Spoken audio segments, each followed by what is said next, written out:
ഒരു husband and wife റിലേഷൻഷിപ്പില് വേർപ്പെടാൻ തുടങ്ങുന്നത് എപ്പാന്നറിയാം.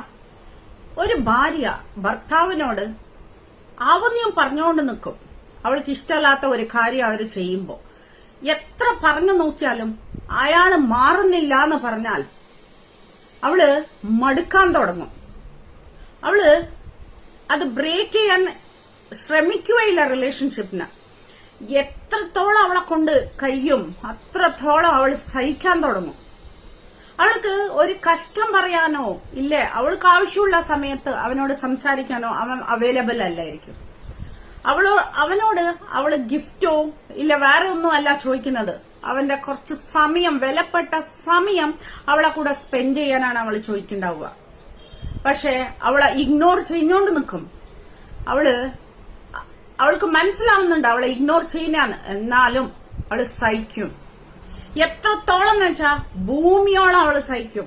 പക്ഷേ നിങ്ങൾ അവൾക്ക് കൊടുക്കുന്ന പ്രോമിസസും എല്ലാം, അവൾക്ക് ഇഗ്നോറൻസും അവള് കൊടുത്ത പ്രോമിസ് ഒന്നും നിങ്ങൾ കംപ്ലീറ്റ് ചെയ്യുന്നില്ല എന്ന് അവൾക്ക് തോന്നിയതിന്റെ ശേഷം അവള് മാറും. അവള് എപ്പം മാറിക്കഴിഞ്ഞോ പിന്നെ നിങ്ങള് അവളെ പണ്ടത്തെ വെർഷൻ ഒരു കാലത്തും കിട്ടൂല. നിങ്ങൾ എന്ത് ശ്രമിച്ചാലും, അവള് ശ്രമിച്ചതിന്റെ 10 ഇരട്ടി നിങ്ങൾ ശ്രമിച്ചാലും അവളെ മാറ്റാൻ പറ്റൂല. ബിക്കോസ് അവള് ഉച്ചത്തി കഴിഞ്ഞിട്ടുണ്ടാവും. ക്ഷമേന്റെ സാച്ചുറേറ്റഡ് പോയിന്റ് എത്തിക്കഴിഞ്ഞിട്ടുണ്ടാവും. So deal very good with a wife.